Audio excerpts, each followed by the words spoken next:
Ayan po. Hanggang ngayon po mga kabida, hot na hot pa rin ito hong usapin patungkol doon ho sa mga sinabi po ni dating Pangulong Rodrigo Roa Duterte laban po sa 11 senador.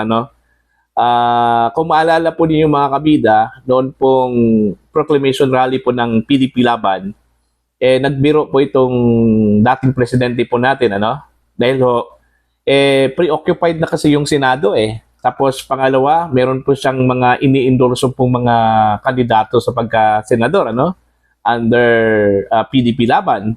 Paano po makapasok po itong kanyang mga ini-endorsong mga kandidato, So nagbiro po itong si Digong. As usual, yung tipong biro na kung ikaw ay hindi mo kilala, ito pong si Digong mga kabida, mapapasama talaga si Digong, Pero ano na ito kumbaga yung mga taong nakakilala po kay Digong sanay na po, Binigyan po ng mali siya po mga kabida yung sinabi po ni Digong laban po dito ho sa 15 senador.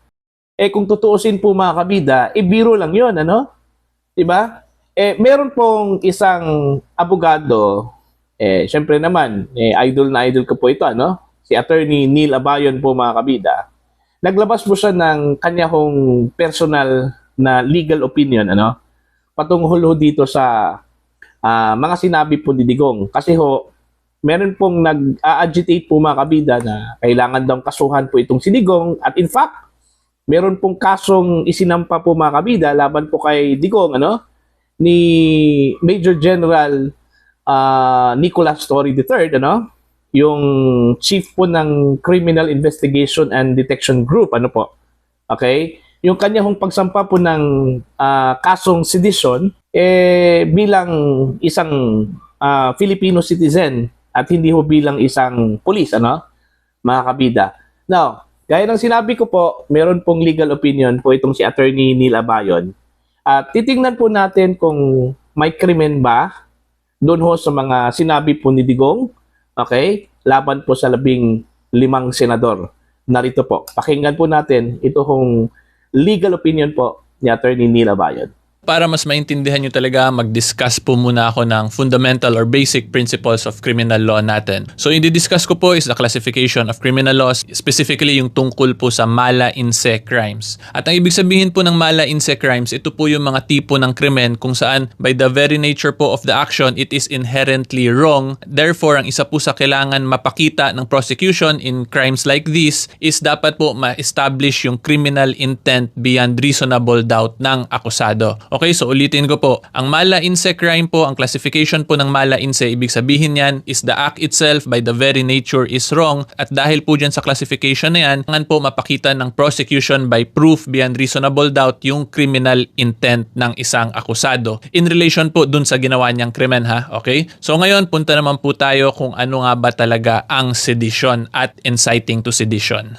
So, ang crime po of sedition is a crime po kung saan po by the use of force, intimidation, or any other illegal method. At yung objective po ng krimen na to is political in nature in the sense na ang mga methods po or ways na pwede itong makomit makaapekto po sa government natin. Okay? Hindi ko na po explain isa-isa kasi medyo technical po at haba masyado. Basta tandaan lang po ninyo when it comes to inciting to sedition, ang actions po dyan ng tao is may ginamit silang force, intimidation, or any other illegal means kung saan po yung objective nila or yung mga ginawa po nila ay makaapekto sa government natin or sa mga public officers or employees. At ngayon, punta naman po tayo sa inciting to sedition. So, in summary po, yung inciting to sedition, ito naman po yung krimen kung saan ang isang tao po without directly participating in the performance of the seditious act, siya po yung nag-incite or parang nakumbinsi po niya yung mga iilang tao para gumawa ng mga seditious actions as provided po dun sa revised penal code. And one of the ways po para makomit to is via conducting or giving out speeches po. Okay? So again, inciting to sedition, ito po yung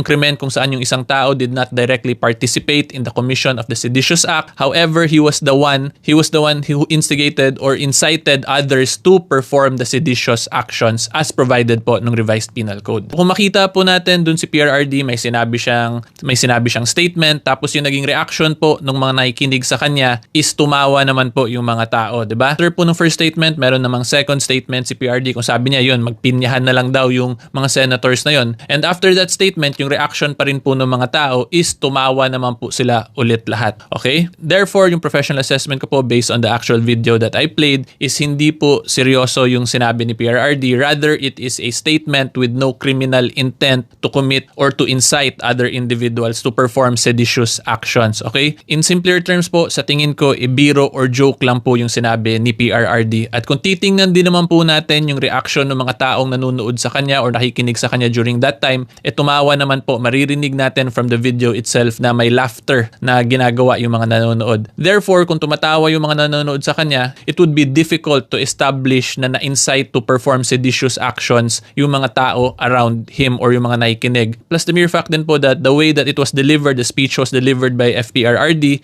ako po yung professional point of view or assessment ko po doon is mukhang wala naman po siyang criminal intent to commit or to incite others to perform seditious actions. Okay? At ito po, idagdag ko lang din po pala. Kaya ako kinonsider yung reaction ng crowd because syempre, ang isa naman pong akusado in a criminal case, hindi naman po yan aamin, di ba, na meron talaga siyang criminal intent to commit a crime. Therefore, in situations like that po, ang titingnan po, ang pwede po tingnan ng korte dyan is yung mga surrounding circumstances or yung mga supporting and or corroborative evidence in relation to the situation. So dito po ang pwede natin makita is yung kung ano po yung reaction ng crowd because again, ulitin ko po, hindi naman naamin talaga yung akusado kung meron siyang criminal intent. However, taking into consideration the circumstances, everyone around him was laughing. Therefore, it would appear na yung crowd na nakikinig kay FPRRD doon is hindi naman sineryoso yung statement niya. At kung titingnan din naman po natin yung mga ibang senators actually kung sino po yung biniro dito ni PRD na papapayahin via a pinya, yung iba nga pong senators mismo is hindi naman sila affected and they simply stated or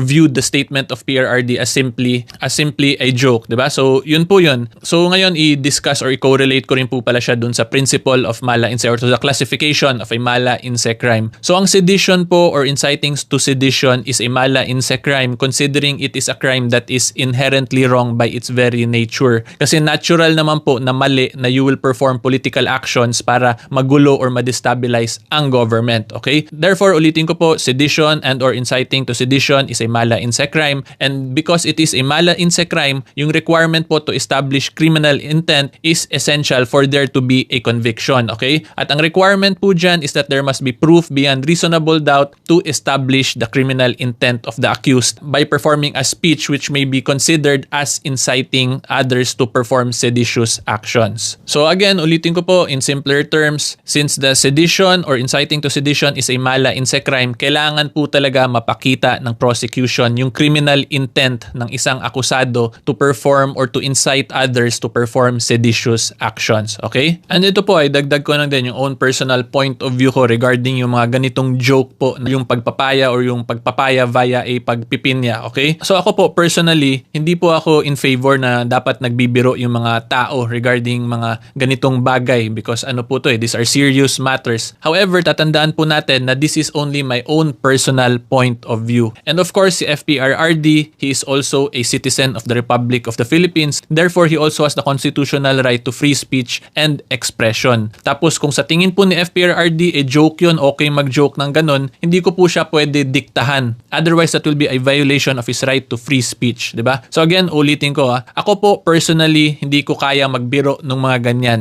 Pero yun nga po, that is my own personal point of view and therefore, I should not be dictating my own personal point of view dun sa ibang persons because they also have the constitutional right to free speech. Ayun. Wala palang krimen po mga kabida, no? Yung sinabi pala ni Digong, sa pananaw po ni Attorney Abayon, joke lang yun, ano? At wala ho siyang nakitang may criminal intent po yung pagkasabi po, ano? Ni dating Pangulong Rodrigo Roa Duterte, ano pa, no? Actually, sa mga ganito pong klaseng krimen, itong mga mala inse crimes, mga kabida, kailangan ma-establish talaga mga kabida, ito hong criminal intent, ano? At paano ho ma-establish itong criminal intent? Kailangan to prove it beyond reasonable doubt. Ayun. So, sa pagkakalam at based doon ho sa observation po, no, nakikita po at narinig ni Attorney Abayon, wala naman talagang crime doon, ano?